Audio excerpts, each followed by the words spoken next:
Sara. Pode colocar, Vamos lá. Sarinha. Boa noite. Opa, tá ouvindo? Boa Você noite, tá ouvindo a gente? Jorge. Muito Boa bem. Estava ouvindo os comentários, um prazer vê-los. Essa turma do Sul que está aí também. Tereza Cruvinel, que prazer te ver. Bom te ver, bem-vindo aqui, Jorge Viana. É uma honra para mim estar aqui. Eu estava com a Helena, né? A ministra. Nós queríamos dar alô para ela, mas ela não veio. Ela não quis aparecer hoje, né? Mas ela está aqui, ela tem saudade, porque ela gosta muito. Mas a gente aqui tem conversado muito sobre esses tempos que não param de ficar difíceis, né? Pois é. E como é que você está lidando, Jorge, com essa questão desse tarifaço? Quais são as alternativas? Existe alternativa? Fiquei sabendo que vocês da Apex estão montando um pequeno escritório em Washington. Isso pode ajudar na relação com os Estados Unidos? Então, primeiro, de novo, um prazer estar aqui com vocês. O momento é obviamente muito tenso, porque não é qualquer país que está retaliando, que está impondo tarifas. É a maior economia do mundo, né? É o país que construiu um ambiente no mundo do multilateralismo, do livre comércio, do respeito ao OMC, e aí rompe com tudo isso. Então não é pouca coisa, mas o mundo é outro, né? O mundo agora também tem o Sul global, que tem uma força muito grande. Você tem uma China, você tem uma Índia, a própria Rússia, que tem um posicionamento, uma força muito grande. Mas o que eu acho de mais interessante, como presidente da Apex, é que eu acho que o presidente Lula, o Brasil fez o dever de casa. Quando chega esse tarifaço, que nos surpreendeu a todos, porque não é um tarifaço comercial, é uma sanção política, por motivação não comercial. Por isso que é difícil de ser enfrentado. É quase impossível. Aquela carta, ela tem 10% de comércio e 90% de um posicionamento político impossível do presidente da República cumprir, porque se trata de sanções a um outro poder, e nós temos uma Constituição, nós temos um país soberano, e não tem muito para o presidente Lula margem para fazer, né? Mas os impactos no Brasil acho que são minimizados, e eu queria concluir essa primeira observação, por conta do que a gente já estava fazendo. Só a Apex fez 16 encontros empresariais com a participação do presidente Lula em todos os continentes do mundo. E mais 4 com o vice-presidente Alckmin. Isso nunca tinha acontecido no Brasil. Nós abrimos, com a ajuda do ministro Fávaro, com a ajuda do Itamaraty e do MDIC, mais de 400 mercados para produtos brasileiros. E aí, depois de estarmos fazendo isso, veio o tarifaço. Então, nós já estávamos no mundo, já estávamos retomando força, o acordo Mercosul e União Europeia já estava uma prioridade, já estava avançado, e quando chega o tarifaço, que é grave, o Brasil lançou um programa Brasil Soberano de 30 bilhões e a Apex também tem um programa para apoiar as empresas. Então, acho que o Brasil está razoavelmente preparado, se bem que eu concluo aqui essa intervenção inicial, que vocês me permitem, fazendo um registro.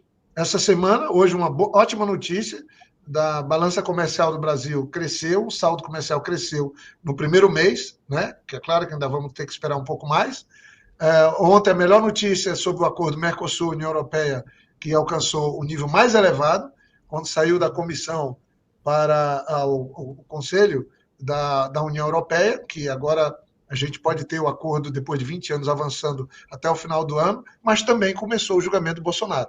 Então, se a carta tem mais componente política do que comercial, nós temos uma escalada, obviamente, que eu estou dizendo aqui, o Brasil cumprindo as regras da Constituição, num processo absolutamente constitucional, levado pelo Supremo, mas, do outro lado, a parte comercial. Então, o que vai acontecer a partir de agora? Que vamos ter novas sanções vindas de lá? Essa é a pergunta. Tereza?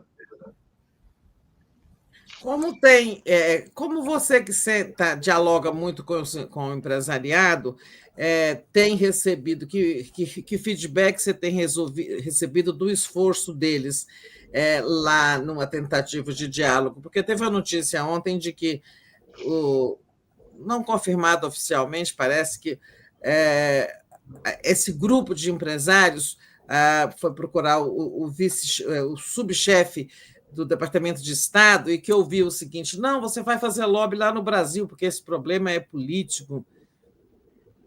Mas então, é isso mesmo, mas nós não desistimos. O Florestan até falou que a gente está abrindo, não é bem abrindo o escritório, nós estamos fazendo uma extensão do escritório de Miami, nós estamos em Nova York, em São Francisco, lá em Washington, porque o mundo inteiro está lá. A primeira coisa que eu falo com pragmatismo comercial, nós não podemos abrir mão de estar presente com o nosso país na maior economia do mundo, hoje.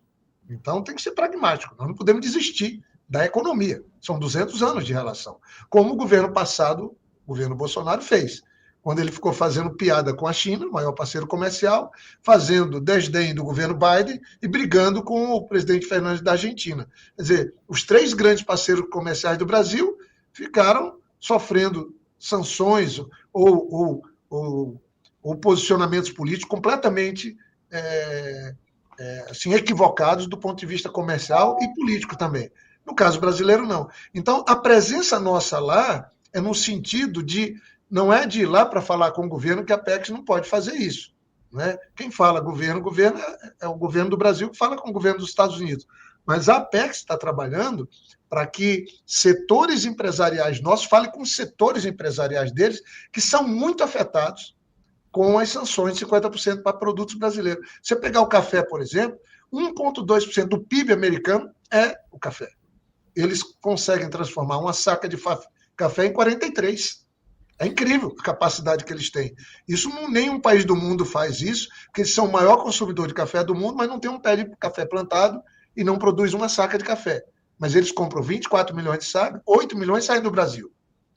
Mas eles transformam esses 8 milhões de sacas do Brasil em 0,4% do PIB, que é exatamente o que eu falo, 1,2% do PIB. Então, tem um setor econômico dos Estados Unidos que vai tomar um grande prejuízo com a sanção. E não tem dado resultado? Que resultado tem dado essa ação dos empresários brasileiros junto aos elas estão começando, nós estamos começando a organizar reuniões de setores empresariais nossos, lá, obviamente, em Washington, com setores americanos, e eles é que têm que ir lá falar com o governo deles, com os representantes dele, para ver se a gente amplia os produtos que fiquem fora do tarifaço. Nós estamos, o comércio com os Estados Unidos é em torno de 40 bilhões que a gente exporta de dólares para os Estados Unidos. 17, 18 bilhões estão afetados pelas tarifas. Os outros saíram. Tem uma parte desses 18 que são tarifa aço, alumínio, que é para o mundo inteiro. Então, também isso faz parte. Mas nós estamos trabalhando diversificação de mercado e, ao mesmo tempo, uma ação, quem sabe a gente consegue tirar mais alguns produtos pelo lado de interesse dos americanos. Mas nós estamos trabalhando um plano de diversificar mercado para as empresas que tinham um grau elevado de dependência do mercado americano nas exportações. Muito bem, Mário. Jorge Viana, seu foco, obviamente, é exportações. São as exportações, e aí tem esse resultado muito bom da balança comercial brasileira, e muito também, eu acho, tem a ver com o seu trabalho. Parabéns. Agora, eu queria lhe perguntar o seguinte: como combater o tarifaço? Sei que o trabalho de conseguir aumentar as exportações não dá resultados de uma hora para outra. É resultado de muitos meses e até anos de trabalho. O que o tarifaço, a Apex pode fazer para aliviar, se é que pode, os setores brasileiros mais prejudicados pelo tarifaço? Quero perguntar, por exemplo, o Ceará, que hoje decretou estado de emergência para liberar recursos mais facilmente, tão afetado que foi o Ceará, da nossa Sara, o que pode a Apex fazer nesse sentido de aliviar as consequências do tarifaço? Então, você veja o Ceará, se nós formos atentar, o Ceará perdeu as exportações o ano passado 27%. Eu tenho muitos números na cabeça, porque eu trabalho com isso e estou de corpo e alma nesse trabalho. É imenso isso, né? Por conta das tarifas do aço. Né? Você tem o Porto de Pecém, então o aço puxou muito para... O Nordeste brasileiro, no fundo, exporta pouco. O Norte também exporta pouco. Se você pegar dos 339 339 bilhões de dólares que o Brasil exporta, o Nordeste é menos de 30. Aí a metade sai da Bahia, porque tem petróleo também. E no Norte, o número é muito parecido, um pouco mais de 25 bilhões de dólares, mas se eu tirar Vale do Rio Doce, comparar, eu também sobram 6, 7 bilhões de dólares em 339 bilhões para uma região riquíssima como é a nossa e com potencial como é a do Nordeste exportar. Então, nós criamos um programa Exporta Mais Nordeste, Exporta Mais Norte, e que agora a gente está intensificando com o tarifaço. Nós vamos fazer 43 eventos de trazer compradores para o Brasil, no Exporta Mais, de 72 países diferentes, acionando os nossos escritórios. Isso é uma maneira de socorrer as empresas alcançadas pelo tarifaço. O governo criou o Brasil Soberano, 30 bilhões de reais para dar suporte através do BNDES, o ministro Aloysio, o presidente Lula anunciou no Palácio, para as empresas não ficarem baqueadas com esse tarifaço. Nós, da Apex, trabalhamos com 52 setores da economia. Para que vocês tenham uma ideia, 9 mil empresas exportam para os Estados Unidos. 9 mil. É muita coisa. Tem empresas pequenas. O pessoal do mel, por exemplo, eles exportam 90% do que exportavam era para os Estados Unidos, mel orgânico. E aí a gente tem que entrar dando suporte. Uma parte vem do Piauí. Né? São números pequenos, mas muito grande para essas empresas. Mas os números desse mês de agosto são números... O comércio ele tem mudanças muito fortes. Eu estava agora, ainda há pouco, falando com um colega de vocês sobre Índia. A Índia, quando o Lula assumiu em 2022, aí 2004, 2004, o Brasil exportava $1 bilhão para a China. Fluxo de comércio, $1 bilhão. 10 anos depois estava em 11, aumentou 1000%. Foi rápido o crescimento. Só que depois entrou a crise, o governo Dilma, segundo o governo, entrou Temer e entrou Bolsonaro. O que aconteceu? O comércio foi para metade do que era. E só voltou para 12 bilhões agora. Como é que a gente pode ter um comércio tão pequeno com um país mais populoso, que é um dos países que mais cresce no mundo hoje? O presidente Lula quer mudar isso. Nós vamos fazer uma missão com o vice-presidente agora em outubro e o presidente Lula vai em janeiro. Isso faz a diferença. Isso faz o comércio crescer exponencialmente. Então, eu acredito, se você pegar os números agora, por exemplo, o comércio nesse mês, Brasil-Índia, ele aumentou 58% em relação ao mesmo agosto do ano passado. Com a Índia aumentou 31%, com o Mercosul 28%, com o México 43%, com a Indonésia 23%, que nós vamos ter uma missão agora em dezembro lá com o presidente Lula, e com os Estados Unidos caiu 18%.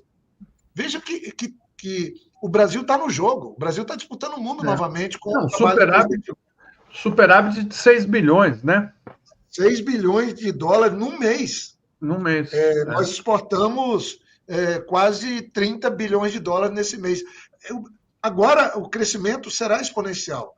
Nós fizemos os 16 encontros com o presidente Lula, levam mais de 6 mil empresários que pagaram suas passagens e foram para esses encontros com o presidente Lula. Isso não acontecia nunca no Brasil.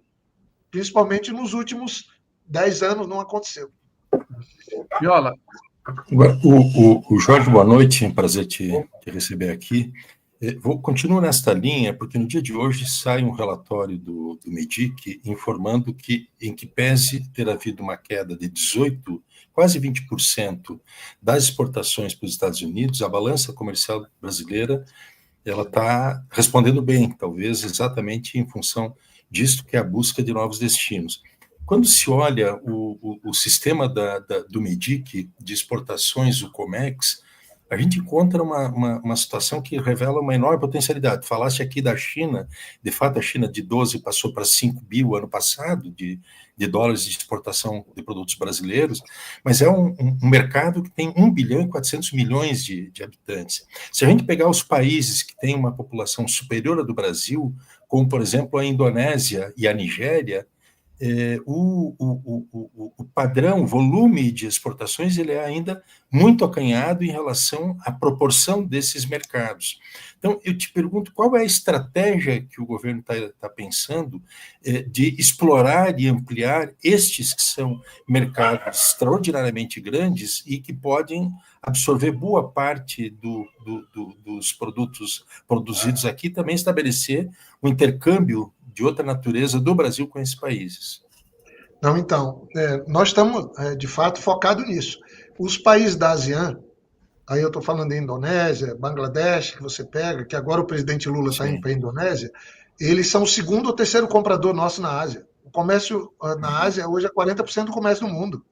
Então, o presidente Lula foi do Vietnã. Me perdoe, mas o comércio com a Indonésia, segundo o Comex, o ano passado foi de 4 bilhões, um país Exatamente, que tem 280 milhões de habitantes, é muito baixo. Mas é insignificante, é um traço. Por isso que o presidente Lula está indo. Nós tivemos o presidente da Indonésia aqui, eu falei com ele, nós estamos organizando um encontro empresarial lá, que deverá ter centenas de empresários brasileiros, porque o potencial de crescimento é extraordinário, que a gente tem rapidamente para acontecer. Na Nigéria, primeira missão minha esse ano foi para a Nigéria. Fui na Nigéria, fui na Costa do Marfim, no Senegal e em Gana. Por quê? Porque a Nigéria vai ter uma população. Eu tenho estudado nas minhas aulas que eu dou, eu falo isso. Nós estamos vendo a crise climática, mas uma crise demográfica. A África hoje tem 1,4 bilhões de pessoas.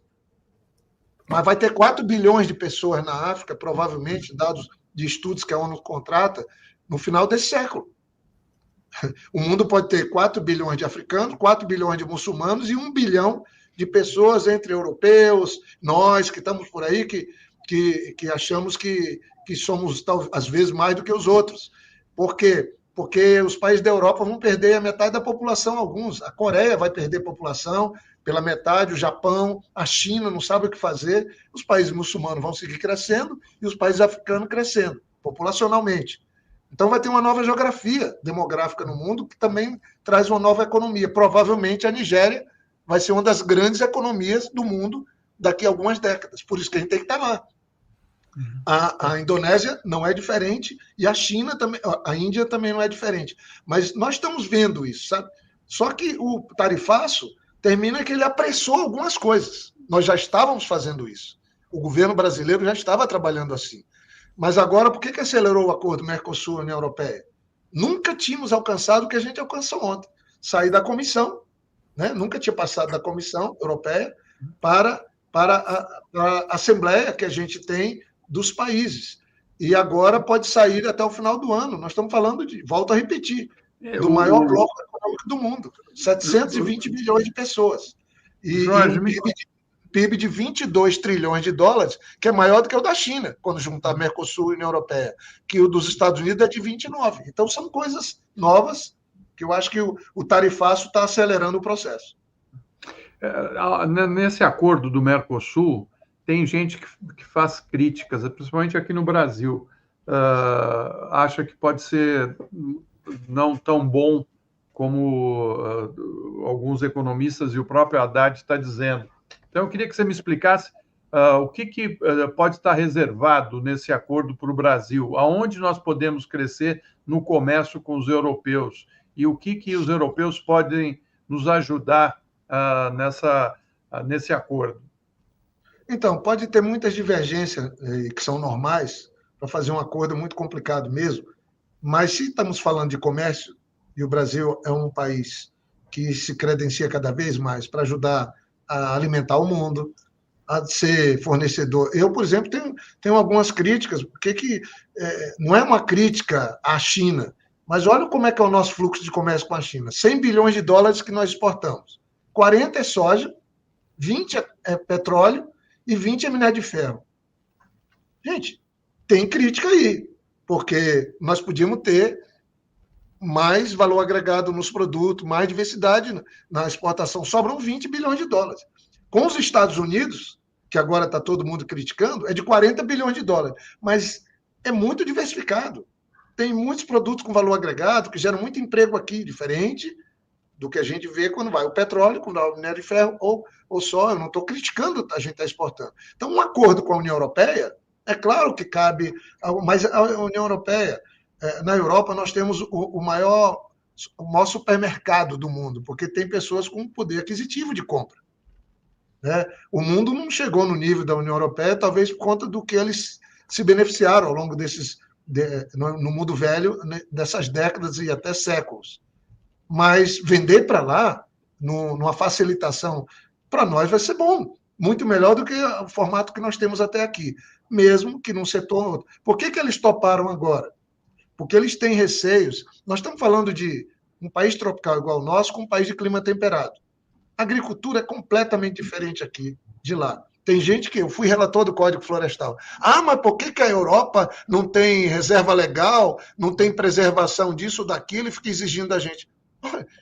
Nós temos 25% da biodiversidade do planeta no Brasil. A biodiversidade deles é pobre, porque o clima rompe com o ciclo da vida durante o período de frio, de muito calor. Então, lá, a agricultura é uma outra coisa, aqui é uma outra coisa. A nossa aqui é, inclusive, mais trabalhosa, eu diria, apesar da gente ter um clima melhor para a agricultura. E isso, eles agora botaram umas condicionantes no acordo. Claro que tem que ter. Se acontecer alguma coisa extraordinária, eu acho que isso fez andar, mudou um pouco a posição da França. Mas eu não estou divergindo de quem tem crítica. Mas o pior é não fazermos, porque nós nunca vamos. E eu concluo dizendo o seguinte, um bom acordo, e eu gosto muito de fazer acordo, é aquele que as duas partes saem razoavelmente insatisfeitas, que é o que eu acho que vai dar nesse acordo Mercosul-União Europeia. Nós vamos sair razoavelmente insatisfeitos, mas vamos ter um bom acordo. Mário? Eu queria, voltando então, bom, interessante a sua posição sobre o acordo Mercosul-União Europeia, porque nenhum de nós está convencido, pelo menos se você também não está convencido inteiramente, é sinal de que a gente não está totalmente louco, né? Então, mas vamos lá, vamos ver, a prática é o critério da verdade, não é, Jorge? Então vamos ver como é que a coisa evolui, e tomara que a gente não tenha um déficit, tomara que a gente consiga ter um bom superávit com eles e diversifique a nossa balança comercial ainda mais, com valor agregado. Eu queria lhe perguntar o seguinte, voltando para os Estados Unidos, tem jeito a situação com Washington? Tem alguma mágica para fazer? Ou ali não passa nem alfinete? Olha, eu acho que vocês que trabalham mais com jornalismo, com análise, né, diariamente, eu também sou obrigado a fazer isso, lendo vocês, nós temos que ter um pouco de espera, porque se houve aquelas sanções em função de uma questão política, que não começou com o governo do presidente Lula aqui no Brasil, as questões do processo do ex-presidente Bolsonaro começaram antes da eleição. Começaram lá atrás, no próprio governo dele, questionando urna, reunindo ministros, e agora está na Suprema Corte do Brasil.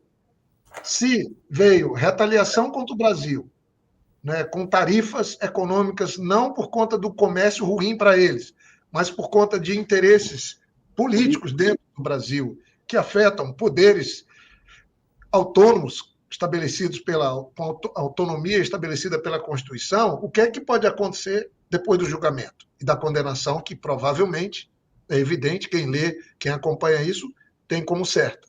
Não sei, temos que aguardar um pouco em relação aos Estados Unidos.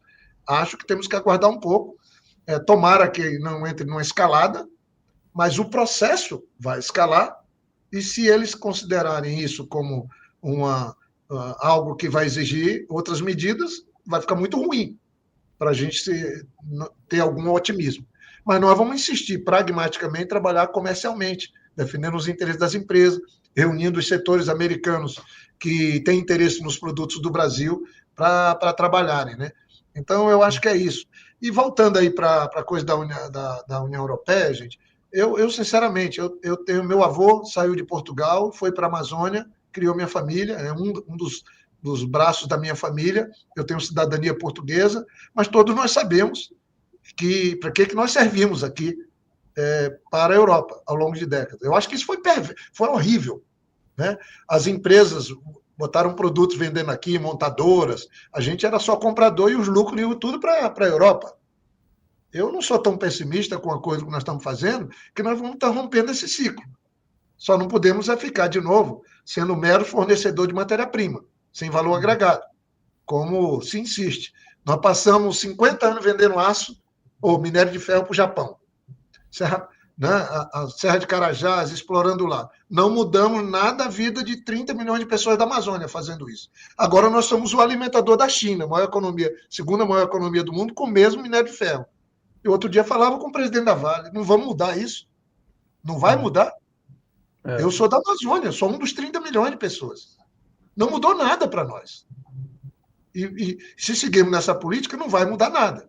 Então, eu sou muito crítico a isso. A gente ser fornecedor de matéria-prima. Mas a gente ter acordo com quem pode comprar e atender no nosso lado, eu acho que a gente melhorou muito. Agora nós estamos numa era de uma mudança radical com carro elétrico. Um carro elétrico tem 500 componentes. Um carro convencional tem 6.000 componentes.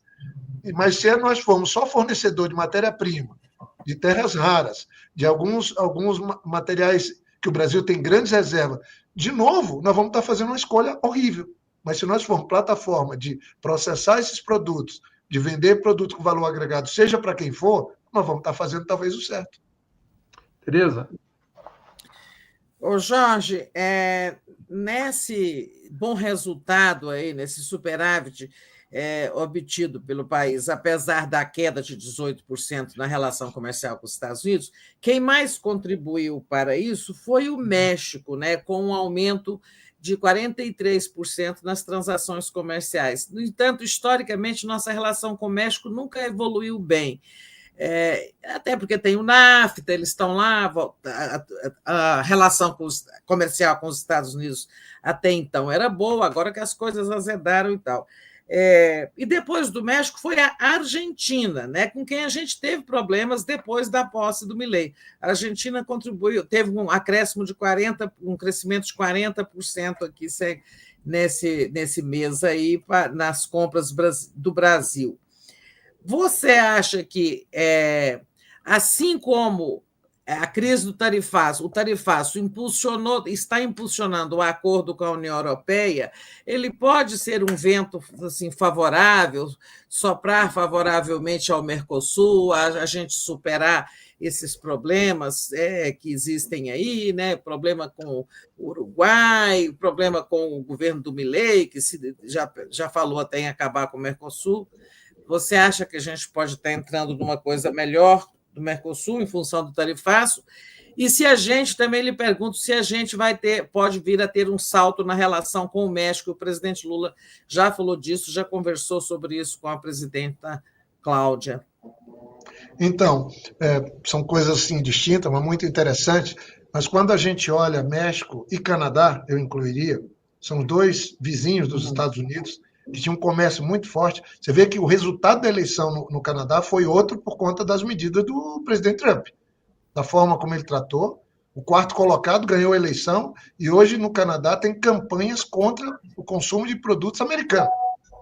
Nós estamos indo com a missão para lá dia 10 e 11. Óbvio, pragmatismo comercial. Acabamos de vir, eu estava lá com o vice-presidente Alckmin, com o ministro Favre, com a Simone Tebet, lá no México. Fomos recebidos pela presidente, o presidente Lula orientando. Mas o México e Canadá, eles ganharam muito no governo Bolsonaro, naquele período do governo Bolsonaro, porque os Estados Unidos, em 2018, resolveu diminuir a dependência da China. Os Estados Unidos importavam 23% do que consumiam da China. Hoje é perto de 10%. E aí, quem se beneficiou com isso? Canadá e México, principalmente México. E o Brasil ficou fora. Porque na época, aí já estou falando de governo Biden, o governo do Brasil não queria muita conversa com os Estados Unidos, que sempre foi um grande parceiro nosso. E o México chegou a ter saldo comercial de 250 bilhões de dólares com os Estados Unidos e está sofrendo taxação. Então, uma coisa meio irracional que está acontecendo, mas a gente tem que compreender que o México, a segunda economia da América Latina, ele não pode fazer qualquer coisa, porque ele tem um grau de dependência econômica muito grande com os Estados Unidos. Muito grande. O nosso déficit com os Estados Unidos é de $1 bilhão. O do México tem um superávit de 250 bilhões de dólares. O nosso superávit comum é em torno de 70. O México tem 250 só com os Estados Unidos. Mas eu diria que nessa crise, juntar México e Estados Unidos, a maior e a segunda maior economia, e trabalhar junto, vai ser bom para o México, para os Estados Unidos, e muito bom para a América Latina. Coisa que não acontecia. também estamos aí, podemos fazer. Então, estamos revisando o acordo que nós temos. O acordo nosso com o México envolve 800 produtos, mas deveria envolver milhares. Nós queremos ampliar o número de produtos no acordo. Mas sempre teve uma certa disputa, mas com esse novo cenário a coisa tende a melhorar no comércio, no fluxo. Tem uma afinidade da presidenta Cláudia com o presidente Lula. Agora, em relação à Argentina... O Mercosul, eu, sinceramente, acho que assim, é muito bom, porque uma taxação de 10%, de 15% com a Europa é muito forte, gente. É só a gente ver quanto que é a inflação. Aí você vai botar 2, 3 vezes o valor da inflação nos produtos, é muito complicado fazer isso que os Estados Unidos estão fazendo. Então, eu sinceramente acho que o Mercosul ganha muito, tanto é que o presidente Milei, que tem tremendas diferenças de rumo, de modelo de Estado, de sociedade, e principalmente ideológica com o presidente Lula, ele teve que concordar, porque a situação estava tão crítica, está na Argentina, que é uma tábua de salvação esse acordo. A Argentina, no governo passado, perdeu o comércio nosso com a Argentina, sempre foi o nosso grande parceiro. Caiu mais de 40% só no governo Bolsonaro, por conta da falta de um pragmatismo comercial, que o presidente Lula tem. Então, a maneira de agir do presidente Lula é extraordinária para o agronegócio, para a indústria, para os serviços, porque ele vai em todos os lugares, não quer saber se votou nele ou não. Eu estou nesse trabalho com meus colegas da Apex, e é isso que ele faz, ouve empresários, vai atrás de investimentos e vai vender produtos do Brasil. Então, eu acho que esse acordo ele é muito potente, ele vai criar um ambiente, olha, nós estamos muito bem com a China, muito bem com a União Europeia, abrindo caminhos forte com a Índia, entrando na ASEAN fortemente, já fomos para o Japão. Eu diria assim que nunca nós tivemos, parecia que o presidente Lula estava sabendo que ia ter um tarifaço, porque fizemos o dever de casa antes. Miola. O Jorge, de fato, o presidente Trump é um grande cabo eleitoral, né? Onde os países contra os quais ele se insurge, normalmente as forças antifascistas vencem as eleições. Mas eu queria te perguntar, duas perguntas, na verdade. Primeira, se o país participa de algum esforço coordenado no contexto dos BRICS para pensar formas de inserção no mercado mundial, e segundo, como está a ação patrocinada pelo Brasil junto à OMC? Então, como eu falei, o Brasil não fez nenhuma sanção ou nenhuma resposta forte que pudéssemos destacar contra as tarifas impostas pelos Estados Unidos, que no fundo são sanções. Mas o Brasil, quando adota a lei da reciprocidade, que foi votada por unanimidade na Câmara e no Senado, num prazo de 48 horas, quando foram anunciadas medidas de retaliação ainda dos 10%, que seria tarifaço, autorizando o governo a fazer reciprocidade, no fundo ele está chamando para o diálogo quando o governo aciona esse mecanismo, porque é um mecanismo que demora 6 meses. Então, uma maneira civilizada de tratar. Quando vai para a Organização Mundial do Comércio, OMC, vai também de uma maneira civilizada, querendo discutir o comércio. Porque se os Estados Unidos que tem um déficit e que queria melhorar o comércio com a gente, seja no etanol, qualquer outro produto, vamos discutir. Mas não é isso que está em jogo. Está em jogo é uma ação política que vem com a carga ideológica de uma modelagem que foi derrotada no Brasil, que ganhou nos Estados Unidos e que foi para lá buscar socorro para trabalhar contra o Brasil. Isso, eu acho que o tempo vai deixar sempre, cada vez mais, evidente, né? Mas, assim, eu volto a dizer, eu acho que as próximas semanas, elas são decisivas, para ver para onde isso vai. Você vai ganhar...